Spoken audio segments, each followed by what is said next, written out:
విజయవాడ పరిసర ప్రాంత ప్రజలకు శుభవార్త. కల్వరి మార్గం పాల్ పృథ్వీ మినిస్ట్రీస్ సారథ్యంలో ప్రతి నెల విజయవాడ మహాపట్టణంలో పరిశుద్ధాత్మ తైలాభిషేక స్వస్థత ఆరాధన జరుగుతూ ఉంది. ఈ ఆరాధన జరుగు స్థలం Mary Stella indoor stadium, Vijayawada, Benz circle, NTR బొమ్మ దగ్గర, పంటకాలవ రోడ్. మే 7వ తేదీ ఉదయం 10 గంటలకే ఈ తైలాభిషేక ఆరాధన ప్రారంభమవుతుంది. రండి. ఇప్పటికి అనేక మంది దేవుని పిల్లలు పాల్గొని అద్భుతమైన కార్యాలు పొందుకున్నారు. కుంటివారు నడుస్తున్నారు, గుడ్డివారు చూస్తున్నారు, గర్భఫలములు లేక బాధపడుతున్న ఎంతోమందిని దేవుడు తాకి గర్భాలు తెరుస్తున్నాడు. అనేక చీకటాత్మలతో పీడించబడుతున్న వారు, రోగములతో బాధించబడుతున్న వారికి విడుదల కలుగుతుంది.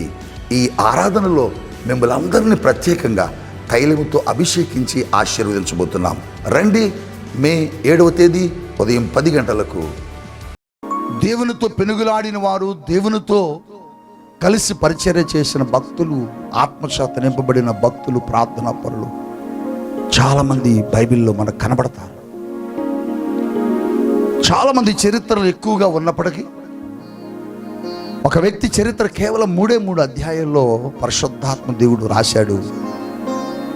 ఆయన పేరు ఏలియా అని బైబిల్ చెబుతుంది. చెప్పగలరా ఆయన పేరేంటి? అందరూ అనండి, బిగ్గరగా చెప్పండి. ఓ, ఆ పేరులోనే గొప్ప అభిషేకం. ఎవరు ఏలియా? తిష్బీయుడు. ఎక్కడ పెరిగాడో తెలియదు, ఎక్కడ పుట్టాడు ఏంటో ఈయన కుటుంబ చరిత్ర బైబిల్ ఎక్కువగా ఇవ్వలే. కానీ దేవుని పనిని పాడు చేస్తున్నటువంటి ఆహాబు, దేవుని పనిని నాశనం చేస్తున్నటువంటి తన భార్య అయిన యెజబెలు, వీరిద్దరూ దేవుని యొక్క సేవకులని, ప్రవక్తలని చంపుతుండగా దేవుని కొరకు కట్టబడిన బలిపీఠాలను కూల్చేస్తున్నటువంటి సమయంలో దేవుని కొరకు, దేవుని పని కొరకు ఎవరు నిలబడతారని దేవుడు చూస్తున్న క్షణాన నేనున్నాను నీ కొరకు వాడుకొని వచ్చినటువంటి ఒక అద్భుతమైన సేవకుడు, మంట కలిగిన ప్రవక్త ఏలియా. ప్రవక్తలను భయపరుస్తున్నాడు, ప్రవక్తల్ని గజిబిచ్చేస్తున్నాడు ఆహాబు. దేవుని సేవకుల్ని చంపేస్తుంది యెజబెలు, ఆహాబు భార్య. అటువంటి తరుణంలో ఆహాబుకి సవాలు విసురుతూ నిలబడ్డాడు ఏలియా. నిలబడి ఆహాబు సామ్రాజ్యాన్ని గడగడలాడించాడు, ఆహాబు సైన్యాన్ని వణికించాడు, ఆ దేశ ఆర్థిక పరిస్థితులను కూడా తల్లకిందులు చేసేసాడు. ఆ దేశ తలసరి ఆదాయం ఏలియా చేతుల్లో నడిచింది. కురువు అంటే కురిసింది వర్షం, ఆగు అంటే ఆగింది. వర్షాలు లేక, పంటలు లేక దేశ ఆర్థిక పరిస్థితులు తల్లకిందులైపోయాయి ఆ దేశంలో. ఆహాబు భార్యకు కోపం వచ్చింది, ఆహాబుకి కోపం వచ్చింది. కానీ ఆహాబు ఏమి చేయలేకపోయాడు. కానీ ఆహాబు భార్య మాత్రం ఇతను చంపడానికి ఒక ప్రణాళికను రూపొందించి ఏలియాకు కబురు పెట్టింది. ఏలియా, నేను చంపేస్తాను చూసుకో అని ఒక దూత చేత కబురు పంపితే దేశాన్ని గడగడలాడించినటువంటి ఏలియా, ఆహాబును యెజబెలును వణికించినటువంటి ఏలియా, రాజులు సైతం, శత్రువులు సైతం ఏలియా పేరు చెబితే భయపడినటువంటి ఏలియా, ఒక అమ్మాయి వార్నింగ్ ఇస్తే భయపడ్డాడు. ఒక వ్యక్తి, ఒక స్త్రీ వార్నింగ్ ఇస్తే నిన్ను చంపేస్తానని వణికిపోయాడు. నేను చాలాసార్లు ఈ లేఖనం చదివాను. సృష్టిని శాసించినటువంటి ప్రార్థనా యోధుడు,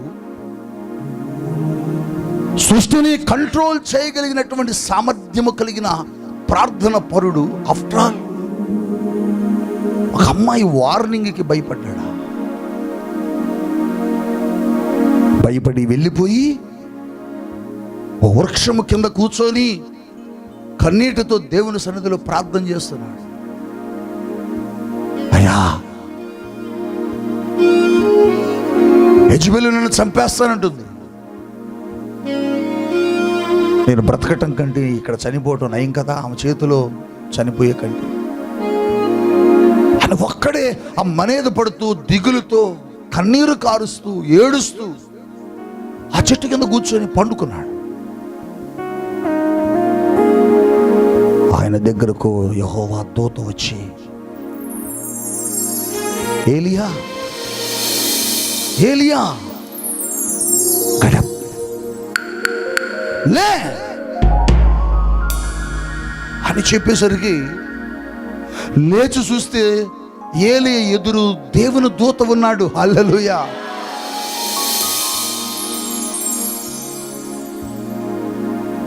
ఏలియా, ఏంటి ఇలా కూర్చున్నావు? ఏలేంట బాధపడుతున్నావు? జరిగిన సంఘటన అంతా దేవదూతతో ముచ్చటించాడు. అప్పుడు దేవదూత ఏం చేసిందో చూద్దాం. రాజులు మొదటి గ్రంథం 19వ అధ్యాయము 5వ వచనం నుండి చదువుదాం. అతడు బదరీ వృక్షము కింద పరుండి నిద్రించుచుండగా ఒక దేవదూత వచ్చి అతన్ని ముట్టి అతనిని ఏం చేసి, అక్కడ ఇంగ్లీష్ బైబిల్లో రాయబడ్డది ముట్టి కాదు, కొట్టి అని ఉంటుంది. హల్లెలూయా.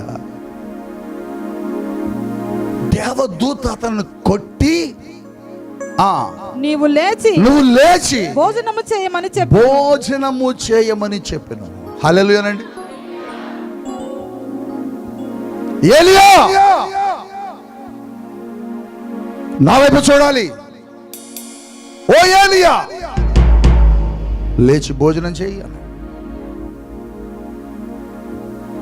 అక్కడే ఉన్నాడు. అప్పటి వరకు ఏమీ లేదు ఆయన దగ్గర. చూస్తే అక్కడ ఒక అప్పము, రొట్టె, ఒక నీళ్ళ బుడ్డి ఏలియా ప్రక్కన పెట్టడం జరిగింది. ఎవరు తెచ్చారు ఈ అప్పము? ఎవరు తెచ్చారు ఈ నీళ్ళ బుడ్డి అంటే ఆ దేవుని దూతే పరలోకము నుండి తీసుకొచ్చాడు. చెప్పండి చెప్పండి, ఎవరు తీసుకొచ్చారు? దేవుని దూత. ఆయన తెచ్చిన తరువాత ఆ అప్పమును చదువునా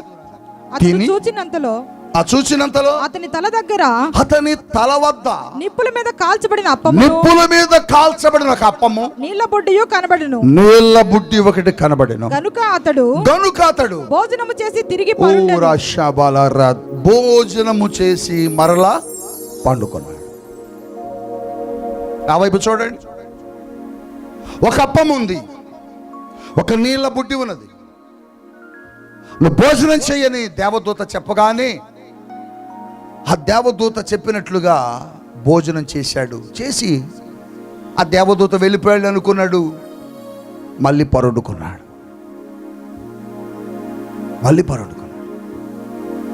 మళ్ళీ కొట్టాడు దేవదూత.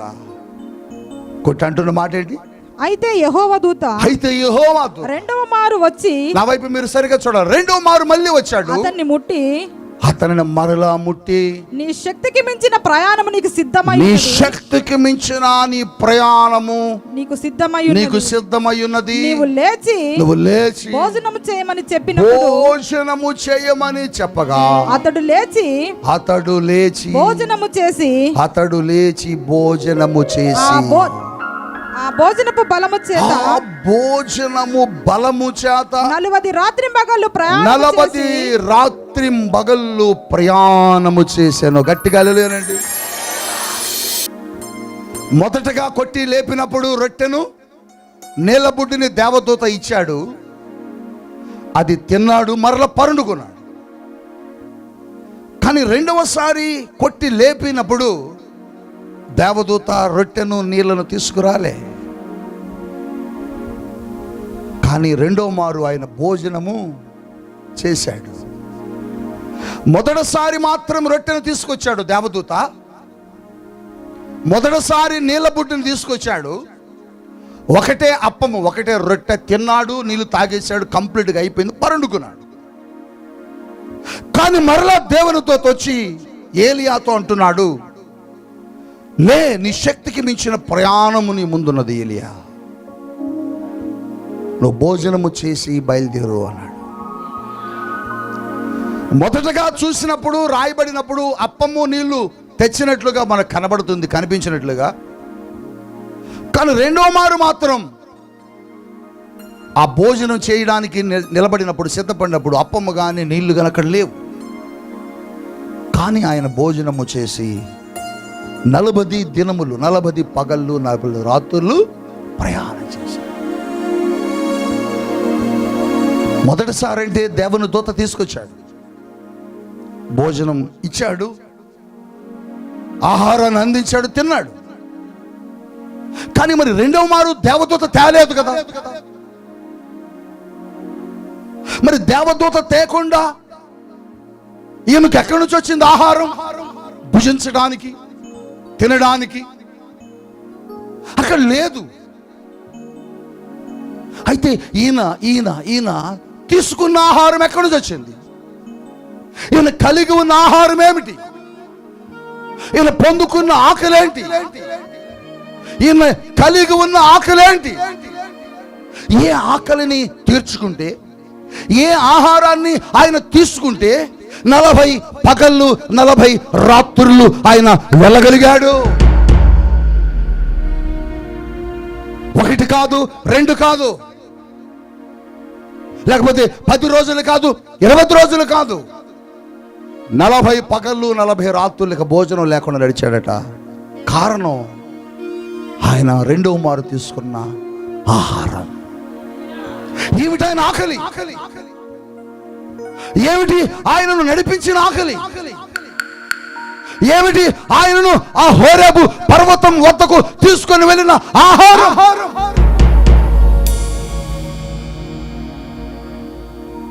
ఏమిటి ఆయన ఆకలి? ఏమిటి ఆయన ఆహారం? అంటే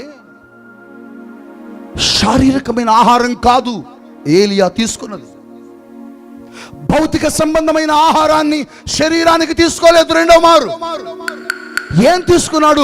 రెండవ మారు అతను ఆహారముగా అంటే దేవుని పని దగ్గరకు వెళ్ళాలి, దేవుని యొక్క పర్వతం దగ్గరకు వెళ్ళాలి, నేను ఏదో ఒకటి దేవుని కొరకు చెయ్యాలి అని ఒక ఆహారమును ఏలియా భుజించి,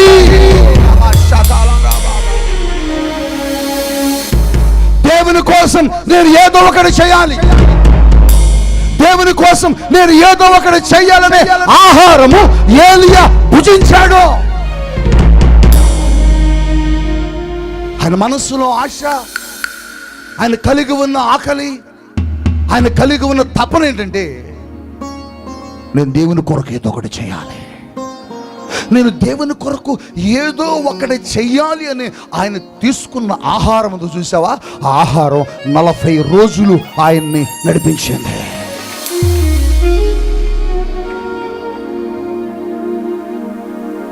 దేవుని పని కోసం తపన కలిగిన వాడు, దేవుని పనిని చేయాలని ఆహారము కలిగిన వాడు, దేవుని పని కొరకు నడవాలని ఆకలి కలిగిన వాడు ఏలియా 40 రోజులు 40 పగళ్ళు 40 రాత్రులు ప్రయాణం చేశాడు. బిడ్డ,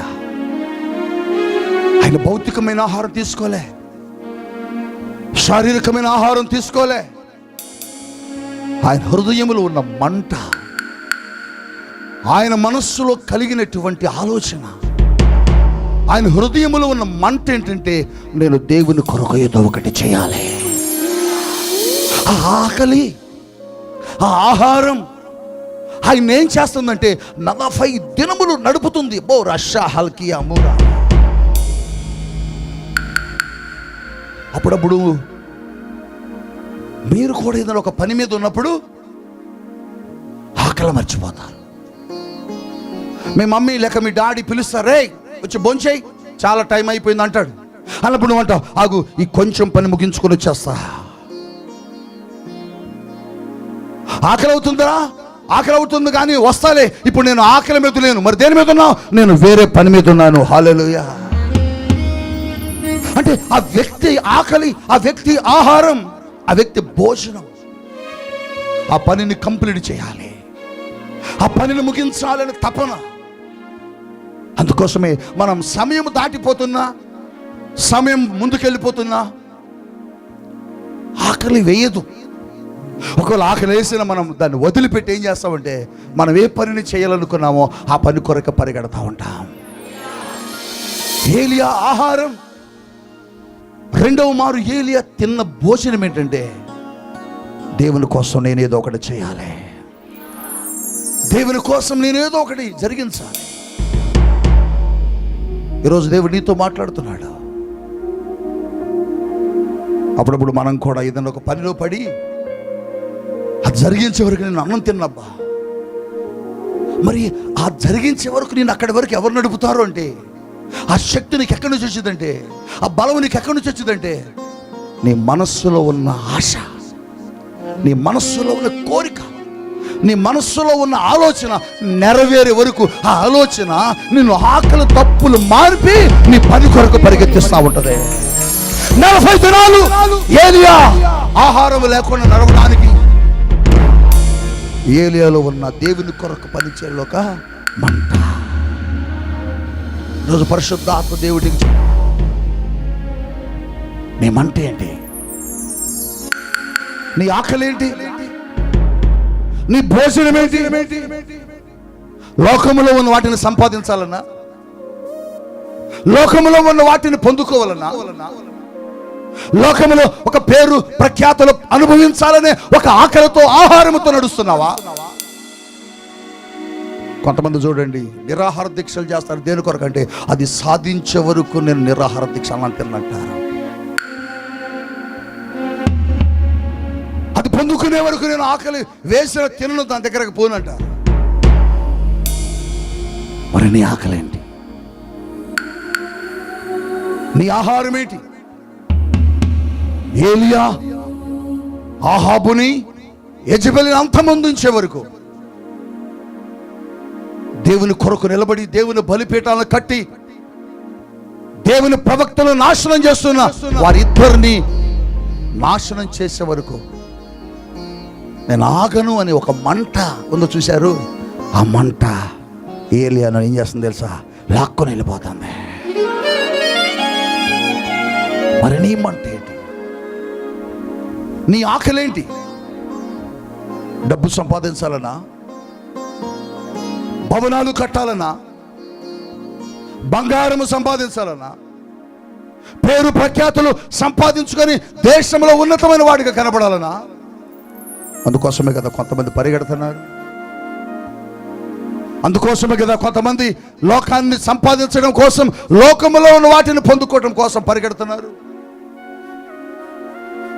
ఏలియా పరుగు, ఏలియా ప్రయాణం 40 రాత్రులు 40 పగలు ఆగకుండా, బ్రేక్ లేకుండా నడిచాడు దేవుని కోసం. అంటే ఆయనలో ఎంత మంట ఉంది బిడ్డ, నీకుందా?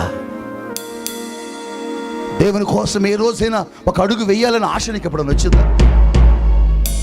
దేవుని కోసం ఎప్పుడైనా ఏదన్నా ఇవ్వాలని ఎప్పుడైనా ప్రేరణ నీకు కలిగిందా? ఎప్పుడైనా నీ జీవితంలో ఇటువంటి ఆశ నువ్వు పొందుకున్నావా? ఇటువంటి ఆలోచన నువ్వు కలిగి ఉన్నావా? ఇటువంటి ప్రయాణము నువ్వు ఎప్పుడైనా చేసావా?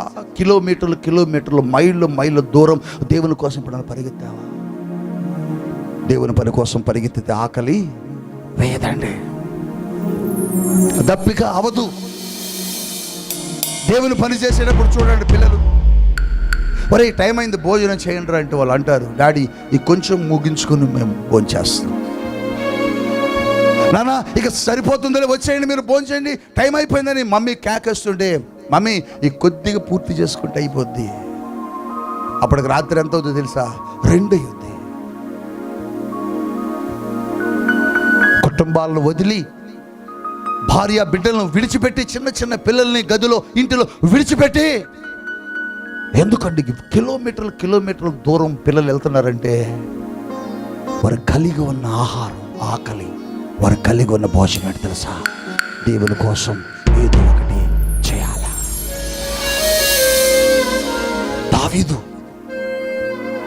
దావీదు ఒక ఆకలి కలిగి ఉండేవాడు. ఎప్పుడు ఏమిటి ఆకలి అంటే, నేను నీ మందిరములో ఉండాలని ఆకలి. అయ్యా నీ మందిరములో నేను చిరకాలం ఉండాల. ఆయనకొక ఆకలి, ఆయనకొక తపన, ఆయనకు అదే ఆహారం. దావీదు నువ్వు కలిగి ఉన్న ఆహారం ఏంటో చెప్పబోయా అంటే దావీదు అంటాడు,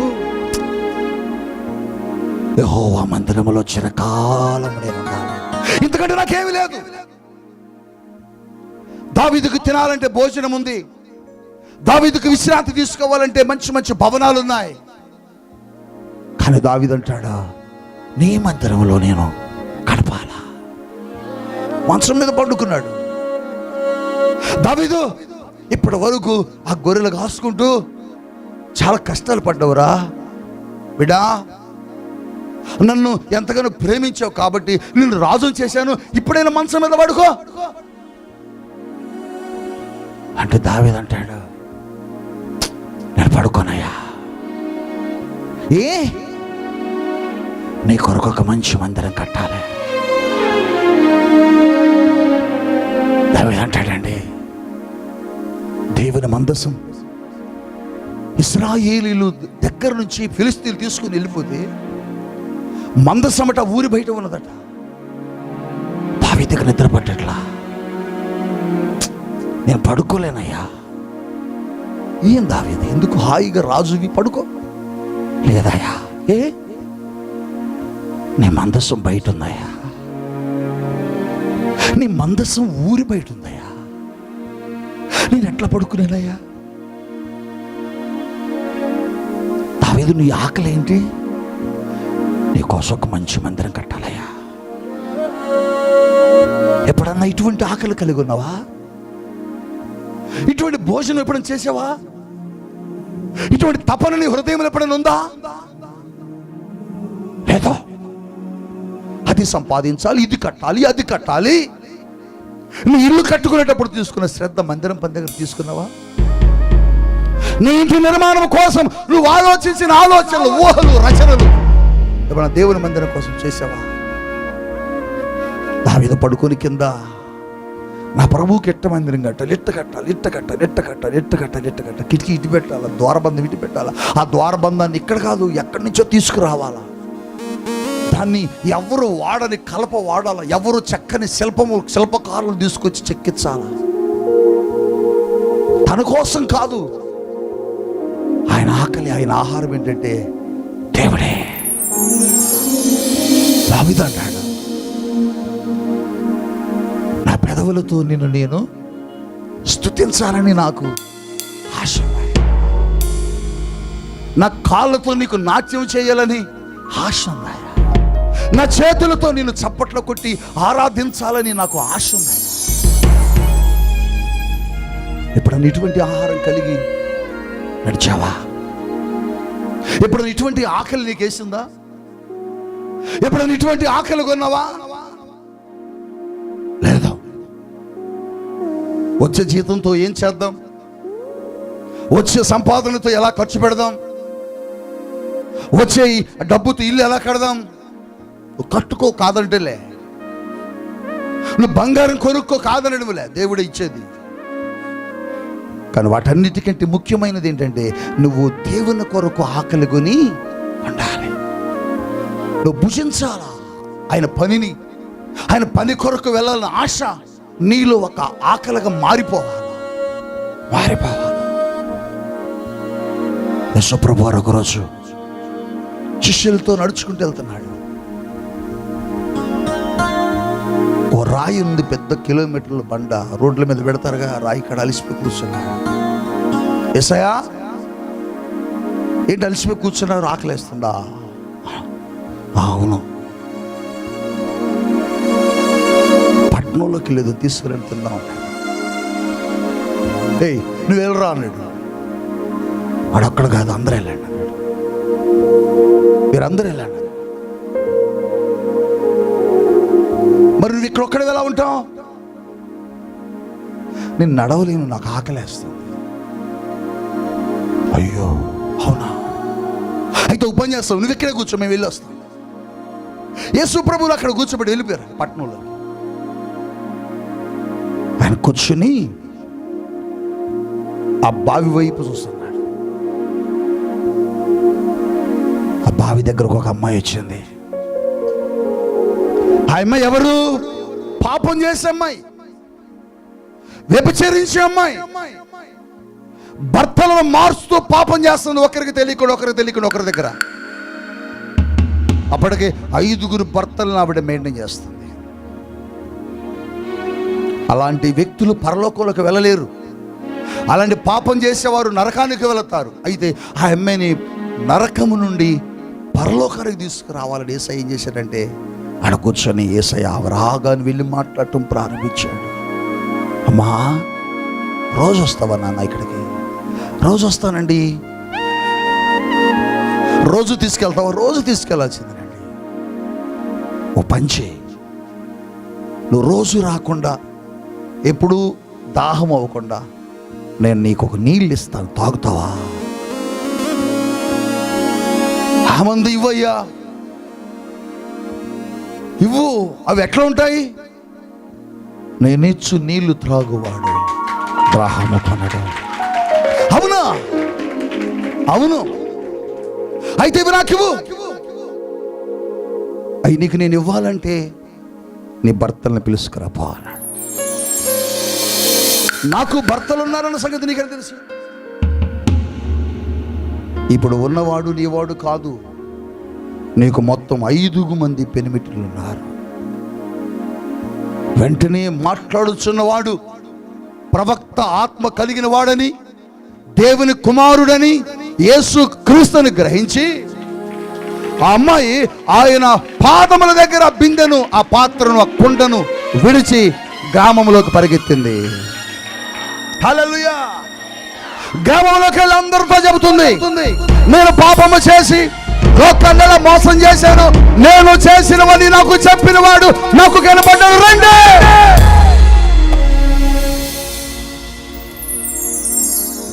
ఈ వెళ్ళి గ్రామంలో చెబుతుంది.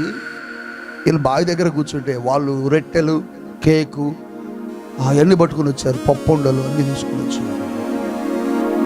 యేసయ్యా, ఇదిగోండి భోజనం అంటే. తినేసా అన్నాడు. తినేసావా? మేము దేకుండా నీకు ఎవరు తెచ్చారు? అయిపోయింది నా భోజనం. ఏమిటి నీ భోజనం? యోహాను సువార్త. యేసు వారిని చూచి నన్ను పంపిన వాని చిత్తము నెరవేర్చుటయు. 4వ అధ్యాయము 32 నుంచి 39 మధ్యలో ఉంటుంది. లాస్ట్ లో అంటాడు ఈ మాట, నన్ను పంపిన వాని చిత్తము నెరవేర్చుటయే నాకు ఆహారమై ఉన్నది. గట్టిగా చెప్పలు కొట్టండి. హల్లెలూయా, హల్లెలూయా. యేసుక్రీస్తు ప్రభువు కలిగి ఉన్న ఆహారం, తండ్రి అయిన దేవుడు, కదలకండి, తండ్రి అయిన దేవుడు ఏ ఉద్దేశముతో యేసుని లోకానికి పంపాడో ఆ ఉద్దేశమును నెరవేర్చటమే యేసుక్రీస్తు ప్రభు ఆకలి. ఏలియా ఆహారం, ఆయన ఆకలి, ఆయన తీసుకున్న భోజనం ఏంటంటే, తండ్రి ఎందుకు ఏలియాని భూమి మీదకు పంపాడో ఆ పనిని జరిగించటమే ఆయన భోజనం, ఆయన ఆహారం అయి ఉన్నది. అందుకోసమే 40 రాత్రులు 40 పగలలు ప్రయాణం చేశాడు. దేవుని కోసం నడిచేవాడు ఆకలి కొనలేడు. దేవుని కోసం పిలువబడిన వాడు ఆకలి వేరు. దేవుని కోసం పని చేసేవాడు ఆకలి వేరు. ఆత్మలు రక్షించాలని నశించిపోతున్న వ్యక్తులను, పాప శాపంలో ఉన్న వ్యక్తులను దేవుని వద్దకు నడిపించాలనేది నిజమైన ఆహారం. యేసయ్య అన్నాడు, తినేసావా? నీకెవరు తెచ్చారు యేసయ్యా? అయితే తినేసా. ఏమిటి? నశించిపోతున్న వ్యక్తులను రక్షించడమే నా ఆకలి, బ్రతికించడమే నా ఆకలి, వారందరినీ పరలోక రాజ్యానికి నడిపించడమే నా ఆకలి. మరి నీ ఆకలి ఏంటి?